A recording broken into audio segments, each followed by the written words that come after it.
Ընկերներ, բարև ձեզ։ Չկա իրեն հայ համարող որևէ մեկը, ում սիրտը չի ցավում Արցախի հետ տեղի ունեցածի համար։ Նաև չկա իրեն հայ համարող որևէ մարդ, ում համար Արցախի համար պայքարի էջը փակ է։ Այս համատեքստում առաջարկում եմ միասին հասկանանք Ղարաբաղյան հակամարտության խորքային պատմական էությունը, նույն ինքը հակամարտության պատճառը։ Այլ կերպ ասած, այն հարցը, թե ինչպես են ժամանակակից թուրքերն ու ադրբեջանցիները փորձում հիմնավորել, որ Արցախն իրենց հայրենիքի մի մասն է։ Դուք դիտում եք Մանդելայի էֆեկտը, եւ եթե այս տեսանյութը կհավանես, ապա գրանցվիր մեր էջին, լայքիր տեսանյութը, տարածիր կամ մեկնաբանիր։ Դրանով մեզ շատ օգտակար կլինես։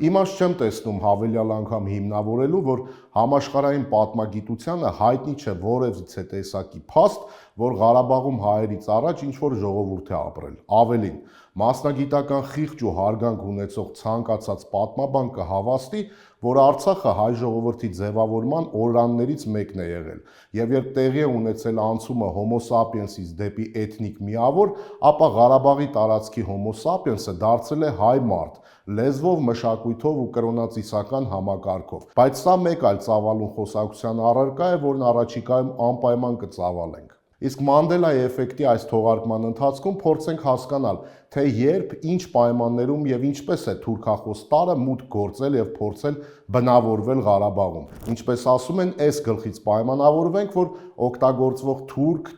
թուրքախոս արտահայտությունները պայմանական նույնական են, որովհետև հնարավոր չէ 18-րդ դարի իրադարձությունների համատեքստում օգտագործել ադրբեջան եւ ադրբեջանցի տերմինները, քանզի այն տարածքը, որն այսօր հայտնի է Ադրբեջանի Հանրապետություն անվանումով, սկսվել է այդպես կոչվել 1918 թվականից միայն։ Իսկ այն ժողովուրդը, որն այսօր ապրում է այդ տարածքում, սկսել է ադրբեջանցի անվանվել միայն 1936 թվականից։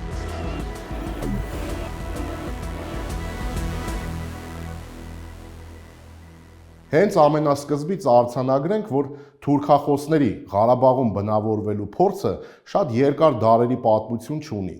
Արցախ ներթափանցելու գործընթացը կապված է նոր ժամանակների, ավելի կոնկրետ 1700-ական թվականների կեսերի իրադարձությունների հետ։ Այսինքն թուրքախոսներն առաջին անգամ բուն Լեռնային Ղարաբաղում հայտնվել են մոտ 250 տարի առաջ։ Անշուշտ դրանից առաջ միջնադարում Արցախն առնչվել է քոչվոր թուրքական կործանարար արշավանքների հետ, Ղարաբաղ նույնիսկ օսմանյան բանակներն են ներխուժել, սակայն երբեք քոչվորները չեն փորձել բնակվել Արցախում, առավել ևս Ղարաբաղն իրենց հայրենիքը համարել։ Տեղին է նշել, որ իսլամադավան քոչվոր տարրերը Արցախի լեռների փեշերին առաջին անգամ մոտեցել են 17-րդ դարի սկզբներին, Շահ Աբասի ժամանակներում։ Ինչպես գիտենք, Շահ Աբասը հայ ժողովրդի պատմության մեջ սոսկալի դեր է ունեցել, մոտավորապես այնպիսին, ինչպիսին, ասենք 20-րդ դարի սկզբին Թալիաթ Փաշան։ Թուրքական ծագմամբ Շահ Աբասն է 1604 թվականին ներկայիս Հայաստանի տարածքից կազմակերպել շուրջ 600,000 հայերի բռնագաղթը դեպի Իրանի խորքերը, ինչի հետևանքով Արարատյան դաշտն ու հարակից բնակավայրերը բառի բուն իմաստով հայաթափվել էին։ Ճիշտ է, Շահ Աբասը Սյունիքի եւ Արցախի հայերին բռնագաղթի չի ենթարկել, որովհետև Մելիքների հետ ուներ լավ հարաբերություններ, սակայն նրա քաղաքականությունը Ղարաբաղի մասով նույնպես հայերի համար ողբերգական հետևանքներ ունեցավ։ Բանն այն է, որ Շահ Աբասը մի կողմից խրախուսում էր Արցախի Մելիքներին, մյուս կողմից էլ նրանց միասնության մեջ վտանգ էր տեսնում։ Ուստի եւ իր համար հետագա բարդություններից խուսափելու նպատակով Պարսկաստանի խորքերից քրդական քոչվոր ցեղերի է տեղափոխում եւ բնակեցնում Սյունիքի ու Արցախի մելիքությունների միջև, Արաքսի ափից մինչև Մռովի փեշերը։ Հենց այդ ժամանակներից է սկսվել նաև լեզվական ներթափանցումները։ Այսպես է, որ Արցախի Բերդաձոր գավառը դարձավ Լաչին, Քարվաճառը Քելբաջար, Ծարը Զառի, Լեռնաբերդը Լևի, Մոզը Մոսքանդի, Ջերմաջուրը Իստիսու եւ այլն։ Բայց եւ այնպես տանվորի կեցվածքով այս եկվորները անմիջապես չեն կարողացել տիրանալ հայկական երկրամասին։ Դրա մասին են վկայում Արցախի Քարվաճառի եւ Քաշաթաղի շրջաններում պահպանված 17-18-րդ դարերում կառուցված եկեղեցիների մնացորդները։ Եվ չնայած ծանր ժամանակներին Արցախի մելիքական տները ապավինած Լեռնաստանի անմատչելի բարձունքներին, չնայած թույլ, բայց շարունակում էին պահպանել հայկական պետականության բեկորները։ Բուն Լեռնային Ղարաբաղի տարածք թուրքախոսների ներթափանցումը կապված է Շահ Աբասից հետո շուրջ 100 տարի անց տեղի ունեցած իրադարձությունների հետ։ Թուրքերի Ղարաբաղում բնավորվելու առաջին քայլերը կապված է մի արկածախնդիր թուրքի անվան հետ։ Նրա անունն է Փանահ Ալի Ջևանշիր, բայց մինչ այս պերսոնաժին անդրադառնալը փորձենք հասկանալ ժամանակը, փորձենք հասկանալ, թե 18-րդ դարի առաջին կեսին ինչպիսի քաղաքական ու աշխարհաքաղաքական իրավիճակում էր հայտնվել հայկական պետականության վերջին բեկորները պահպանող Լեռնային Ղարաբաղը։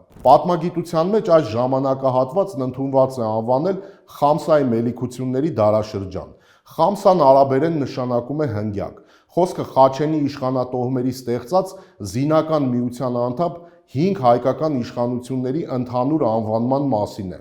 որոնց տիրույթները մոտավորապես համընկնում են Արցախի հանրապետության տարածքի հետ։ Խամսայի մելիքությունները ղեկավարվում էին մելիքներն ու մելիքական տները։ Օտար տիրակալներն էին հայկական լեռնաշխարհի արևելյան հատվածների հայ իշխաններին մելիքներ անվանել։ Մելիք բառը նույնպես արաբերեն է եւ նշանակում է արքա, տեր, տիրակալ, այսինքն Արցախի եւ Սյունիքի իշխանները, որոնց մելիքներ էին կոչում, թեև որոշակի կախյալ, բայց որպես տիրակալներ էին ճանաչված օտար նվաճողների կողմից։ Համաձայն սկզբնաղբյուրների այս մելիքական տները հինավուրց Արցախ Խաչենի իշխանական տան շառավիղներն էին, որոնք 16-րդ դարի սկզբից հանդես էին գալիս մելիք տիտղոսով եւ որոնց իշխանությունը, այսինքն մելիքական իրավունքները, ավելի կանոնավորվել ու կարելի ասել պաշտոնապես ճանաչվել են պարսից Շահ Աբասի օրոք 1603 թվականից։ Ուշագրավ է, որ յուրաքանչյուր մելիքությունում քաղաքական միանձնյա գլխավորը մելիքն էր, իսկ զինական գործերը տնօրինում էին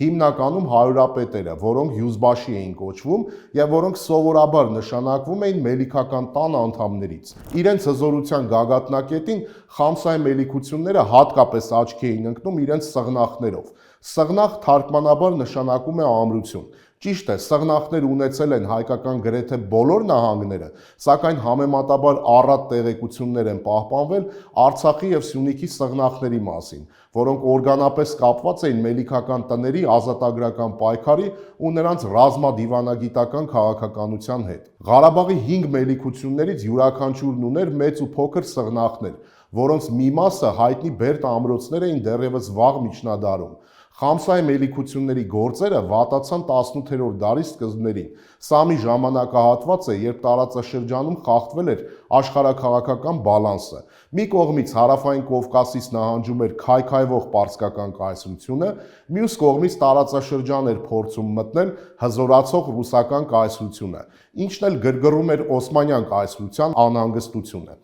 Օսմանները ցանկանում էին հարավային Կովկասում առաջացած աշխարհաքաղաքական վակուումը լցնել իրենցով եւ թույլ չտալ, որպեսզի պարսկական տիրապետությունը փոխարինվի ռուսական տիրապետությամբ։ Եվ ահա այսպիսի բարդ իրավիճակում ռուսական արքունիքը կապ է հաստատում հարավային Կովկասի քրիստոնյաների հետ եւ տեղեկացնում, որ արշավանք է կազմակերպում դեպի հարավային Կովկաս։ 1722 թվականին Գանձասարի հայոց կաթողիկոս Եսայի Հասան Ջալալյանի եւ վրաց թագավոր Վախթանգի բանակցությունների արդյունքում որոշվում է վրացական ու հայկական զինական ուժերը միավորել ռուսական ցար Պետրոս Մեծի զորքերի հետ եւ ազատագրել այսօր Կովկասը։ Այդ նպատակով վրացական 30 հազարանոց եւ հայկական 10 հազարանոց զորաբանակները հանդիպում եւ ճամբար են դնում Գանձակի մոտ, սակայն տեղի է ունենում հայերի ու վրացիների համար սարսափելի մի բան։ Տեղեկություն է ստացվում, որ Կասպից ծովում ռուսական նավատորմը ենթարկվել է նավաբեկության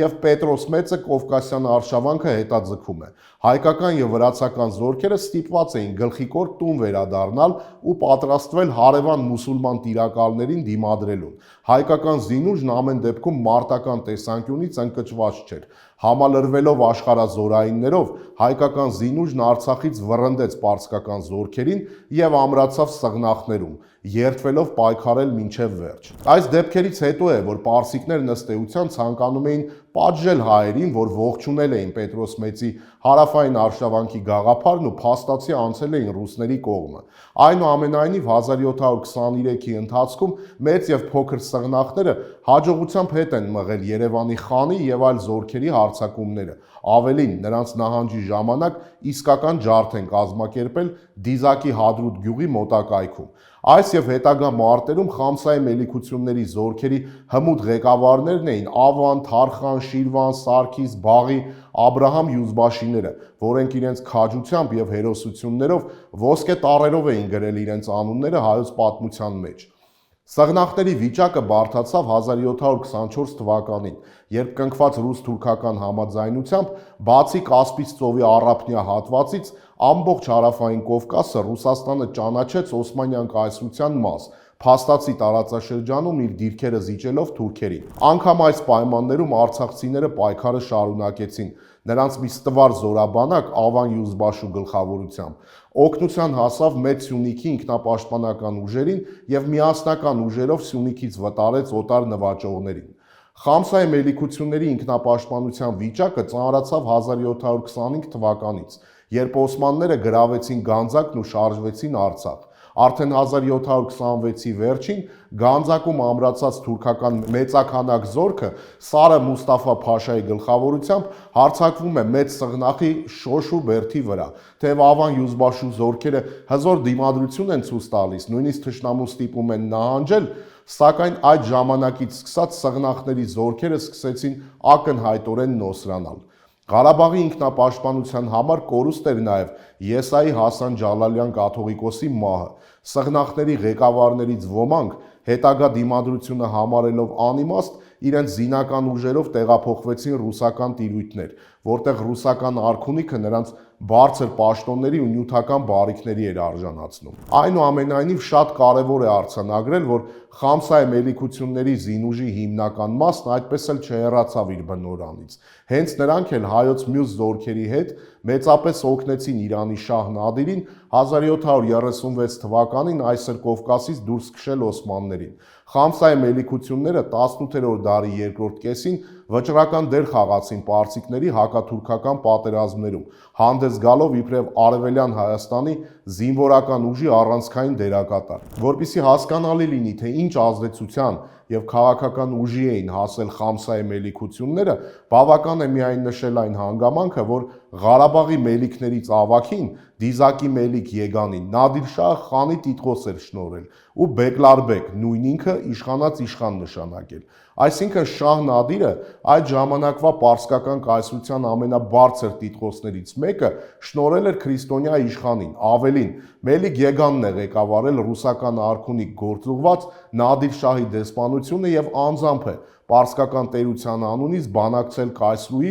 Աննա Իոանովնայի հետ։ Իդեպ Խամսայի մելիքությունները հատկապես աչքի էին ընկնում շրջայաց դիվանագիտությամբ։ Այսպես պարսիկ տիրակալների հետ դաշնակցելով անզիջում մարտեր էին մղում օսմանյան բանակների դեմ, բայց նաև եռանդում բանագնացությունների ու գրագրությունների միջոցով շարունակում էին սերտ կապերը Կովկասում ռուսական հրամանատարության եւ արքունիքի հետ, շարունակելով Արևելյան Հայաստանի ազատագրման հույսը կապել Ռուսաստանի հետ։ Կասկածից վեր է, որ Ղարաբաղի մելիքները գիտակցում էին, որ պարսկական արքունիքի բարեհաճությունը ժամանակավոր եւ անձնավորված բնույթ է կրում։ Կարելի է ասել, Արցախի իշխանները օդում զգում էին այն անվստահության մթնոլորտը, որը տիրապետում էր հայերի շուրջ։ Չէ՞ որ սա մի ժամանակաշրջան է, երբ ռուսական կայսրությունը նպատակադրվել էր ընդլայնվել դեպի հարավային Կովկաս, իսկ այդ հարցում Ռուսաստանի հիմնական դաշնակիցը կարող էին լինել միայն հայերը, որոնք Պետրոս Մեծի այդպես էլ չկայացած արշավանքի ժամանակ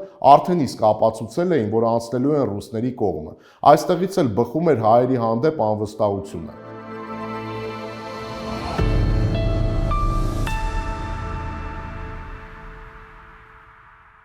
Խամսայի մելիքները չէին սխալվում, իրավիճակը փոխվեց Նադիր Շահի սպանվելուց հետո, եւ ահա այսպիսի իրավիճակում է, որ 1747 թվականին Նադիր Շահի սպանությունից հետո Արցախի համար ճակատագրական հետևանքներով պատմության թատերաբեմ պետք է իջնի Փանահը, մարդ, ով պատմության մեջ առաջին անգամ թուրքերին բնավորեց Ղարաբաղում, Մարդ, ում անունով մեր օրերում երդվում է ադրբեջանական քարոզչամեքենան եւ նրա անվան հետ կապում այսպես կոչված փաստարկը, թե Արցախը ադրբեջանական է կամ թուրքական է, եթե կուզեք թուրքական է։ Ով էր Փանահը։ Նա ծնվել է 1693 թվականին։ Ինչպես 19-րդ դարի երկրորդ կեսին իր պարսկերենով գրված Ղարաբաղի պատմություն գրքում գրում է Փանահի ցեղակիցներից Միրզա Ջամալ Ջևանշիր պատմագիրը, Փանահի տոհմը սերում է Արցախից հարավ Արաքսի ափերի տափաստաններում թափառող Սարը-Ջալու ցեղախմբի Ջիվանշիր ցեղից, որը օղուզական Բահմանլի ցեղի ճյուղերից էր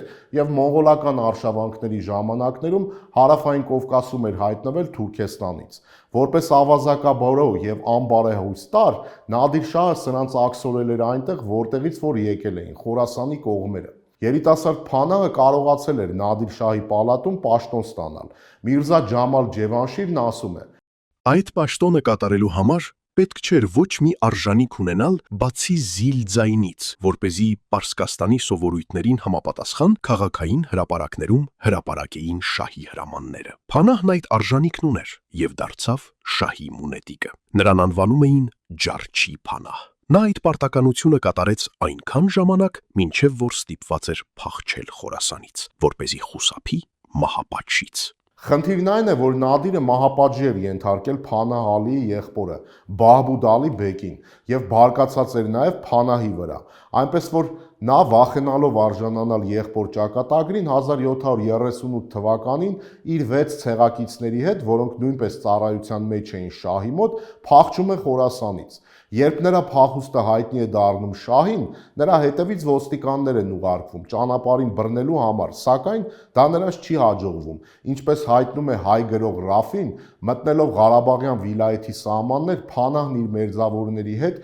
մեկ Ղարաբաղի լեռներում էր, մեկ ապրում էր Շաքիի վիլայեթի Գաբալայի մահալում, ըստ հայկական աղբյուրների նա որոշ ժամանակ ծառայել է որպես դիզակի տիրակալ Ալաքուլի Սուլթան Մելիք Իսրայելյանի մոտ որպես հարկահավաք։ 2 տարի անց Պարսից արքունիքին հայտնի է դառնում, որ նա գտնվում է Ղարաբաղում։ Նրան բերման է ենթարկելու համար նրա հետևից կրկին ոստիկաններ են ուղարկվում։ Փանահը կրկին փախչում է, այս անգամ լեզգիների մոտ, եւ սկսում է զբաղվել ավազակությամբ։ Ահա թե ինչ է գրում Փանահի ցեղակից Միրզա Ջամալ Ջևանշիրը։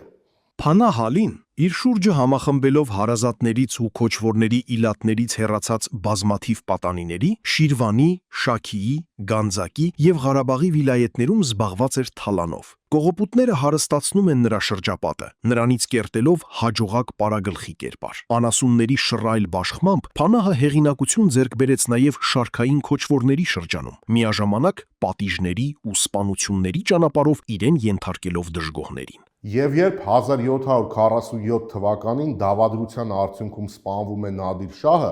եւ նոր շահ է հռչակվում նրա եղբորորդին Ալիքուլի խանը եւ ստանում Ադիլ շահ անունը, Իրանում սկսվում են նոր խառնակ ժամանակներ, որոնց արդյունքում Պարսկաստանի տարբեր տիրույթների կառավարիչները փաստացի անկախ ֆեոդալների կարգավիճակ են ձեռք բերում։ Մասնավորապես, պարսկական տիրապետության տակ գտնվող հարավային Կովկասում ձևավորվում են 2 տասնյակից ավել խանություններ։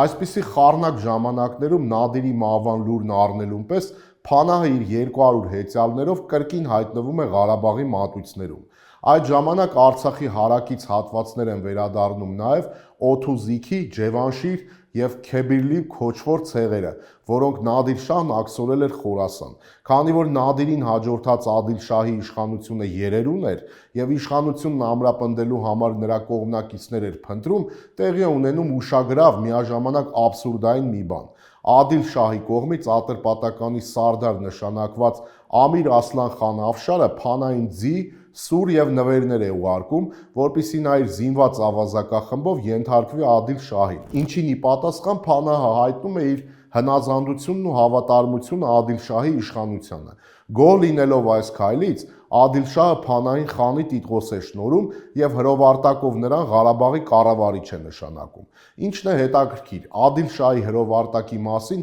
հիշատակություն կա միայն Փանահի ցեղակից Միրզա Ջամալ Ջևանշիրի Ղարաբաղի պատմություն աշխատությունում, որը գրվել է դեպքերից գրեթե 100 տարի անց, սակայն այդ հրովարտակը մինչ օրս չի հայտնաբերվել, ավելին, որևէ այլ աղբյուրում դրա մասին հիշատակություն չկա։ Սա կասկածի տակ է դնում այդ հրովարտակի գոյության փաստն ընդհանրապես, ու սրա վառ ապացույցն այն է, որ վրաց թագավորները Շիրվանի, Գանձակի, Խոյի մուսուլման խաները եւ Արցախի հայ մելիքները Փանահի Ղարաբաղում իշխանության նկատմամբ հավակնությունները երբեք լեգիտիմ չեն համարել, Փանահին դիտարկելով զուտ որպես եկվոր քոչվորական Ջևանշիր ցեղի առաջնորդ, ինչով էլ բացատրվում է 1750 թվականին Փանահի դեմ կազմակերպված, սակայն արդյունքներ չտված ռազմական արշավանքը։ 1749 թվականին Ադիլ Շահին սպանում է Շահրուխ Միրզան, Նադիր Շահի թոռը եւ Իրանում կրկին սկսվում են ներքին խառնակություններ։ Օգտվելով այս խառնաշփոթից Փանահ Ալին, որը Ղարաբաղի խան էր իրեն հռչակել, սակայն չէր համարձակվում Ղարաբաղ մտնել, ամրացրել էր Կուր գետի ափին տեղակայված Բայաթի ամրոցում։ Նա որոշում է իրեն ենթարկել Գանձակի, Երևանի եւ Նախիջևանի խանությունները, ինչը մասամբ հաջողվում է։ Փանահի հակառակորդ Շաքի եւ Շիրվանի խանությունների զորքերը Շիրվանի խան Հաջի Չելեբիի գլխավորությամբ փորձում են գրավել Բերդն ու Փանահի վերջը տալ, սակայն հաջողության չհասնելով Շաքի ու Շիրվանի խաները նահանջում են, իսկ Հաջի Չելեբի խանը ստիպված է լինում խոստովանել հետևյալը. Փանահ խանը մինչ օրս չհատած արծաթի նման էր։ Մենք եկանք այդ արծաթը հատելու եւ վերադարձանք։ Եթե վերացենք այս այլաբանությունը, ապա ստացվում է այսպես. Փանահ Ալին ինքնակոչ էր, բայց ես իմ պարտությամբ նրան խան հռչակեցի։ Ահա այս հաջողությունից հետո է Փանահը որոշում, որ ժամանակն է տիրանալ Ղարաբաղին։ Նրա հիմնական նպատակն էր տեր դառնալ Լեռնային Արցախին, իր բազմահազար ոչխարների հոտերի համար ձեռք բերելով հարուստ արոտավայրեր։ Փանահն ամրանում է Արցախի հյուսիս-արևելքում գտնվող Տիգրանակերտ Բերդամրոցում, որը այդ ժամանակներում կոչվում էր Շահբուլախ եւ այստեղից հարձակումներ է գործում Խաչենի եւ Ջրաբերդի մելիքությունների վրա։ Խամսայի մելիքները չհանդուրժելով նորաբույս եւ ինքնահռչակ այս խանի համարձակ քայլերը Խաչենի մելիք Ալավերդու գլխավորությամբ գրավում են Տիգրանակերտն ու Փանահին վռնդում Արցախի լեռնային հատվածներից։ Այսպիսով Արցախ ներխուժելու Փանահի առաջին փորձը կատարյալ անհաջողության մատնվեց, սակայն հետագա իրադարձությունները հայերի համար չափազանց ողբերգական զարգացումներ ունեցան։ Իրանում ստեղծված անիշխանության պայմաններում Խամսան արագորեն գահավիժում էր եւ ուշ միջնադարյան հայկական այս պետականության վերջին բեկորին վերջ տալու համար ընդամենը հարմար առիթ էր պետք, իսկ առիթը դարձավ հայ մելիքների ներքին գժտությունները։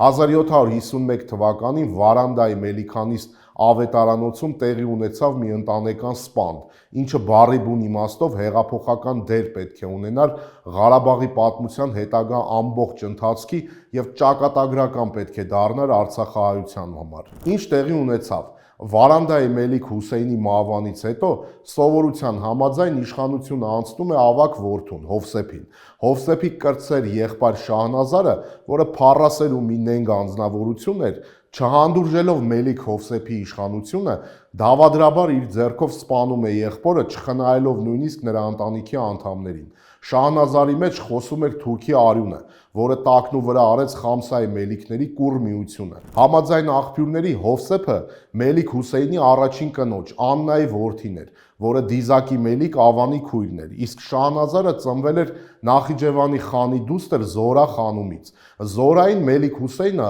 ավար առել էր, երբ մարտերում հաղթել էր Նախիջևանի խանին եւ այս Զորայից որդի էր ունեցել Շահնազարին։ Շահնազարի այս պիղծ քայլը նրա դեմ է հանում Խամսայի ավանդապահ մելիքներին եւ վերջիններս միաբանվում են Շահնազարից վրեժխնդիր լինելու համար։ Դրան նպաստել էր նաեւ այն հանգամանքը, որ Մելիք Շահնազարյանները խնամիական կապեր ունեին Խաչենի եւ Ջրաբերդի մելիքների հետ։ Գյուլիստանի Մելիք Բեգլարյան Հովսեփը, Ջրաբերդի Մելիք Իսրայելյան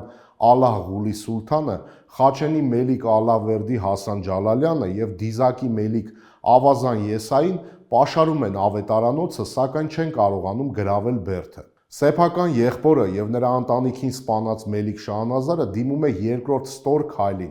Լավ իմանալով Փանահի հավակնությունները, նա օգնության է կանչում Փանահին եւ որպես վարձատրություն Փանահին նվիրաբերում է Շոշի անմատչելի հին բերդը։ Վարանդայի տիրոջ այս նոր դավաճանական քայլը ավելի սաստկացրեց Արցախի ներքաղաքական կացությունը։ Ընդհարումները դարձան ավելի համառ ու դաժան։ Մելիք Շահնազարն ու Փանահը հայ մելիքներին դիմագրավելու համար սկսեցին վերակառուցել ու ավելի ամրացնել բերդը։ Ինչպես դիպուկ նկատում է Ռաֆին, Մելիք Շահնազարն իր ձեռքով դրեց բերդի առաջին քարը, որը իր եւ ամբողջ Ղարաբաղի մելիքությունների գերեզմանը դարձավ։ Ահա թե սրա մասին ինչ է ասված 18-րդ դարի կեսի մի ռուսական զեկուցագրում։ Տեղանքով ամրացված գյուղն այստեղ Շուշին էր։ Այն պատկանում էր Մելիք Շահնազար Վարանդացուն, ով վիճաբանելով մյուս երկու մելիքներ Ադամի եւ Յուսուփի հետ, հնուց նրանց դաշնակիցը լինելով միության մեջ է Փանահ խանի հետ, որը Ղարաբաղի Ջևանշիր քոչվոր ժողովրդի ոչ հայտնի տիրակալն էր Նադիրի մահվանից հետո։ Շահնազարը նրան զիջեց Շուշի գյուղը եւ դառնալով նրան հպատակ սղնախ, միավորվեց նրա հետ։ 20 տարի պատերազմ վարեց նրա հակառակորդների, երկու մելիքների դեմ։ Ըստ էության Փանահը հաստատվեց Ղարաբաղի ամենակենտրոնում Շուշիում, որի վերակառուցման աշխատանքները կատարվեցին 1752-54 թվականներին։ Սկզբում քաղաք-ամրոցը հորժորջվեց Փանահաբադ, բայց այդ անվանումը հայության շրջանում տարածում չգտավ եւ շարունակվեց այդ բնակավայրն անվանվել Շուշի, երբեմն Շուշվա Ղալա, այսինքն Շուշիի բերդ։ Մելիք Շահնազարի այս դավաճանական քայլով պատմության մեջ առաջին անգամ թուրքը փորձեց բնավորվել Ղարաբաղում։ Հայկական, վրացական, պարսկական եւ ռուսական աղբյուրները միաբերան վկայում են, որ մինչև 18-րդ դարի կեսերը Լեռնային Ղարաբաղում թուրքեր, թաթարներ եւ այլազգի մուսուլմաններ չեն եղել։ Հետաքրքիր է, որ Լեռնային Արցախն այնքան օտար էր այս նորելուկ բռնակալի համար, որ Փանահը իր համար տոհմային գերեզմանատուն էր ընտրել ոչ թե Շուշին, այլ Խաչենի իշխանից գնաց Աղդամը։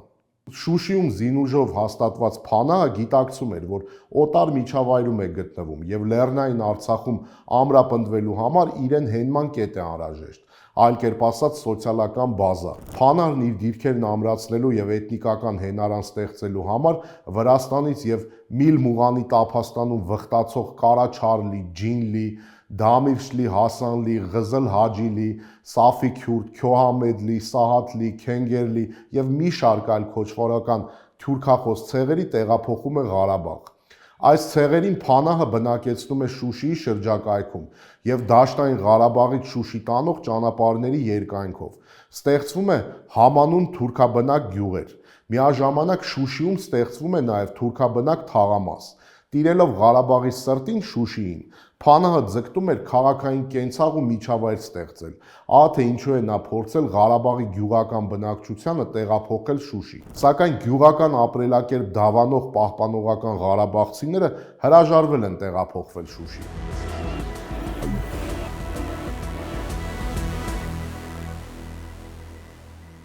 Քաղաքը կայացնելու համար Փանահը արշավում է դեպի Շահակերտ, Ագուլիս, Հին Ջուղա, Մեղրի եւ այստեղից հայերին տեղափոխում Շուշի։ Դրանով Փանահը Շուշիում քաղաքային միկրոմիջավայր ստեղծելուց բացի լուծում էր նաեւ մի քանի այլ խնդիրներ։ Օրինակ, Բերդաքաղաքը նա բնակեցրեց համեմատաբար իրեն հնազանդ հայերով, անհրաժեշտության դեպքում այդ հայերին երբեմն նույնիսկ հակադրում էր իր ցեղակիցներին։ Նա լուծեց նաեւ մեկ այլ կարևոր խնդիր։ Նշածս բնակավայրերի հայությունը ուներ քաղաքային ապրելակերպ եւ հմուտ էր արհեստների ու առևտրի մեջ։ Քանի որ եկվորները ունեին տարբեր սովորույթներ եւ բարբառներ, նրանք բավականին երկար ժամանակ ապրում էին առանձին թաղերով։ Այսպես առաջացան Շուշիի տեղաբնիկ հայերի Ղարաբաղցոց, ինչպես նաեւ Ղազանչեցոց, Ագուլեցոց եւ Մեղրեցոց թաղերը։ Սրանցից ամեն մեկը կառավարվում էր առանձին ավականու միջոցով։ Նրանք ունեին իրենց եկեղեցիները եւ ուսումնական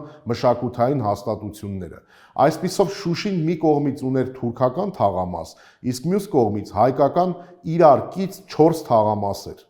Փանահ խանը հիմնավորվելով Շուշիում Վարանդայի Մելիք Շահնազարին դարձրեց բառի բուն իմաստով իր կատարածուն։ Դրանով Ղարաբաղը երկատվեց։ Նա հարավային թևը Դիզակը կտրվեց Ղաչենից, Ջրաբերդից եւ Գյուլիստանից։ Բնականաբար Խամսան թուլացավ եւ բռնեց գահավիժման ճանապարհը, հատկապես որ Պարսից արքունիքը ակնհայտ անվստահություն ուներ Արցախի հայ մելիքների նկատմամբ եւ Փանահին Ղարաբաղի խան էր ճանաչել։ Փանահը վարպետորեն օգտագործեց իր համար ստեղծված բարենպաստ պայմանները։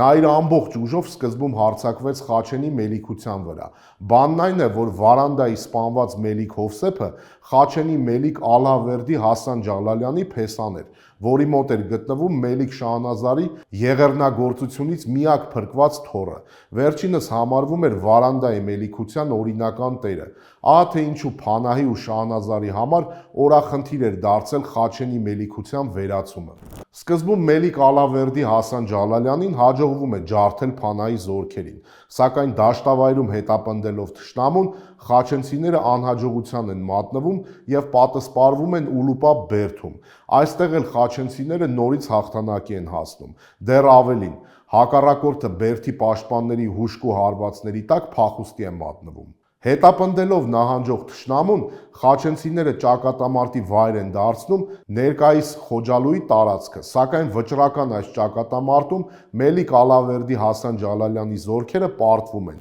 Այս պարտությունը կործանարար եղավ հայության եւ Հասան Ջալալյանների համար։ Փանահ խանը սպանեց նրանց ու մելիքությունը հանձնեց մեկ այլ հայ դավաճանի, Խնձրստանի գյուղապետ Միրզա խանին, ում տրվեց խանական դրամահատի պաշտոնը։ Դրանով Փանահը հայերի շրջանում ավելացրեց իր դաշնակիցների թիվը։ Փանահ խանի հաջորդ զոհը դարձավ Ջրաբերդի մելիքությունը։ Երբ Փանահի զորքերը հարձակվում են Ջրաբերդի վրա, Մելիք Ալաղ-Ղուլի սուլթանը հաջողությամբ հետ է մղում նրանց։ Տեսնելով, որ զինված ճանապարհով հնարավոր չէ հաղթել ջրաբերդցիներին, Փանահը կրկին օգտվում է դավաճան Մելիք Շահնազարի ստոր ծառայություններից։ Շահնազարի երաշխիքներով Մելիք Ալաղ-Ղուլին բանակցությունների նպատակով համաձայնվում է հանդիպել Փանահ խանի հետ եւ Ամարասի վանքում այդ հանդիպման ժամանակ գերեվարվում է, այնուհետև խեղտամա արվում Շուշիում։ Նահատակ այս Մելիքին հաջորդում է եղբայրը Ադամը։ Պատերազմական գործողությունները նոր ընթացք ու թափ են ստանում։ Անհավասար այս պատերազմում ուժերը խնայելու եւ հետագա պայքարը շարունակելու նկատառումներով Մելիք Ադամը նահանջում է Գյուլիստան եւ միանում իր դաշնակից Մելիք Հովսեփին։ Արյունահեղ պատերազմական գործողությունները տեղափոխվում են Գյուլիստանի մելիքության սահմանները եւ փոփոխական հաջողություններով շարունակվում են։ Ջրաբերդի եւ Գյուլիստանի մելիքություններին մահացու հարվածներ հասցնելուց հետո Փանահը ամբողջ ուժով նետվում է Դիզակի մելիքության վրա։ Փանահն իր դաշնակցի դավաճան Մելիք Շահնազարի հետ միասին մի քանի անգամ պաշարում է Մելիք Եսայու տող Բերդավանը, բայց ծանր պարտություններ կրելով նահանջում է։ Ճակատամարտերից մեկի ժամանակ Փանահ խանը նույնիսկ վիրավորվել էր, սակայն ոչ մի կերպ չէր հրաժարվում Դիզակի մելիքությունը նվաճելու մտքից։ Այնուամենայնիվ Փանահին չի հաջողվում գրավել տողը, սակայն նրա օրեցօր աճող ու զորեղացող ուժի պայմաններում Մելիք Եսային էլ ստիպված էր հաշտության գնալ ու փաստացի ճանաչեց Փանահի գերիշխանությունը։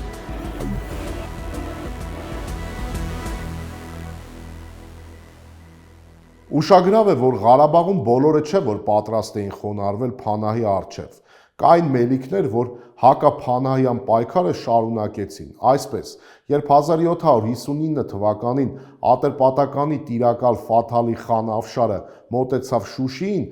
Ադամ եւ Հովսեփ մելիքներն օգնեցին նրան պաշարել Շուշին։ Ֆաթալի խանի եւ հայ մելիքների միջև պայմանագիր էր կնքվել, ըստ որի Ֆաթալի խանը հաղթելու դեպքում իրավունք էր ստանում թալանելու Շուշին, իսկ Փանահն ու Շահնազարը պետք է հանձնվեին մելիքներին։ Սակայն Փանահ Ալին կարողանում է պայմանավորվել Ֆաթալի խանի հետ եւ իր ավագ որդուն Իբրահիմ Խալիլ աղային ուղարկում է Ֆաթալի խանի ճամբար, առաջարկելով նրան 10,000 թուման գումար, միաժամանակ ճանաչելով Ֆաթալիից իր վասալային կախյալությունը։ Մելիքների հետ պայմանագրի խախտման գնով Ֆաթալին բավարարվեց այսքանով եւ հանեց պաշարումը, որպես պատանդ իր հետ վերցնելով Փանահ խանի որդուն Իբրահիմին։ Իրենց ակնկալիքների մեջ խաբված Ադամն ու Հովսեփը դիմում են վրաց Թեյմուրազ թագավորին, որն էլ ներխուժում է Ղարաբաղ։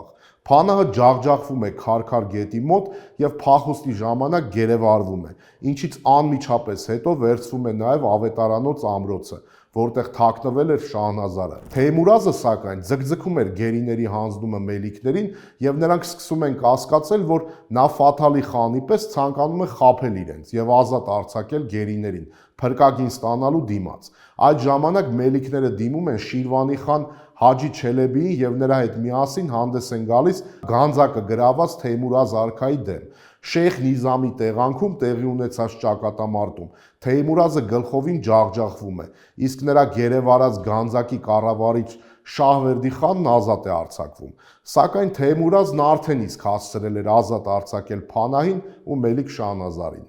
Ադամն ու Հովսեփը դեռ որոշ ժամանակ պատերազմում են Փանահի դեմ, բայց ըստ Միրզա Ջամալ Ջևանշիրի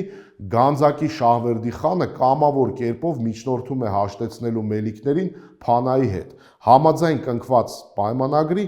Փանահ խանը ճանաչվում էր մելիքների կողմից որպես Ղարաբաղի կառավարիչ, առանց մելիքների ու նրանց հպատակների գործերին միջամտելու իրավունքի։ Արտաքին թշնամիների դեմ պատերազմների ժամասին որոշումները պետք է ընդունվեր ընդհանուր համաձայնությամբ, եւ Փանահն իրավունք չուներ ինքնուրույն պատերազմել։ Հայկական մելիքություններում հավաքվող հարկերը պետք է օգտագործվեին միայն տեղական կարիքների համար։ Փանահ խանը չպետք է փորձեր ընդլայնել իր տիրույթները Ղարաբաղում։ Այսպիսով հայ մելիքների միջև եղած երկպառակությունների շնորհիվ Փանահ խանը պատմության մեջ առաջին անգամ թուրքական իշխանություն հաստատեց Ղարաբաղում։ Այս իրադարձություններին դիպուկ գնահատական է տվել դեպքերի ժամանակակից Վրաստանի թագավոր Հերակլ II-ը։ Ահա թե ինչպես է նա մեկնաբանում 18-րդ դարի երկրորդ կեսին Ղարաբաղում ստեղծված իրավիճակը։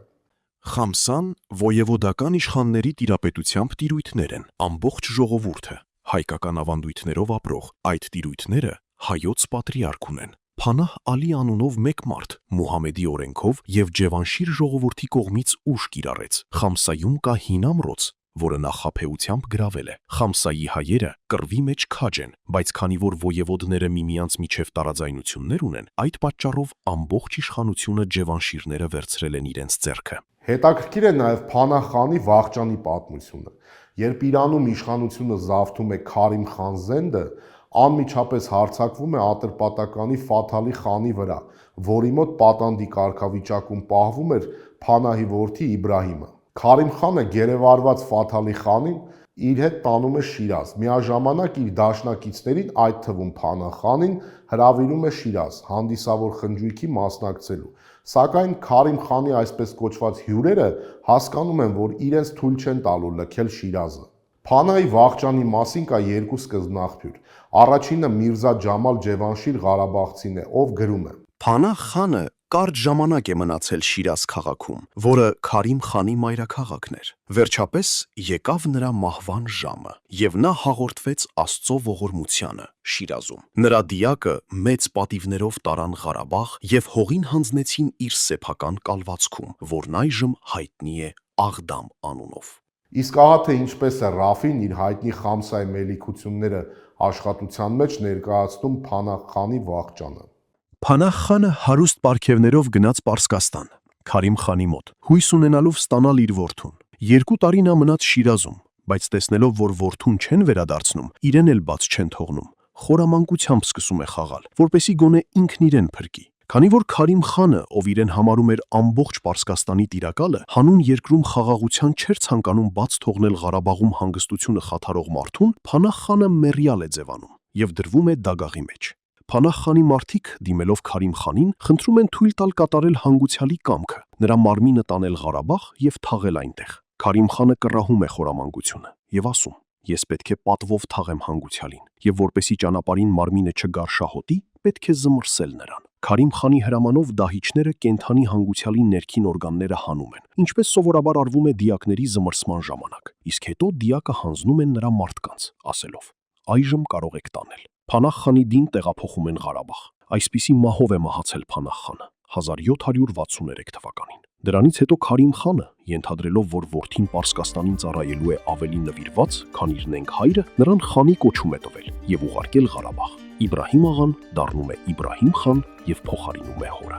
Ահա այսպես շուրջ 2.5 դար առաջ թուրքերն իդեմս փոքրաթիվ թուրքախոս Ջևանշիր ցեղի առաջին անգամ մուտք գործեցին Ղարաբաղ։ Ուստի ուղակի էժանագին հեքիաթ է թուրք-ադրբեջանական քարոզչական թեզը, թե Ղարաբաղը ադրբեջանցիների կամ թուրքերի հայրենիքն է։ Իսկ այս պատմության գլխավոր դասը հետևյալն է. միշտ պետք է հաշվի առնել, որ փոքրամասնությունը ավելի պասիոնար է ու կազմակերպված։ Պասիոնար եւ ագրեսիվ փոքրամասնությանը չպարտվելու համար մեծամասնությունն իրավունք չունի պառակտվել, իրավունք չունի կորցնել միաբանությունը, իրավունք չունի սև-սպիտակի բաժանվել, իրավունք չունի թշնամու հետ համագործակցել։ Դուք դիտում եք Մանդելայի էֆեկտը, կհանդիպենք։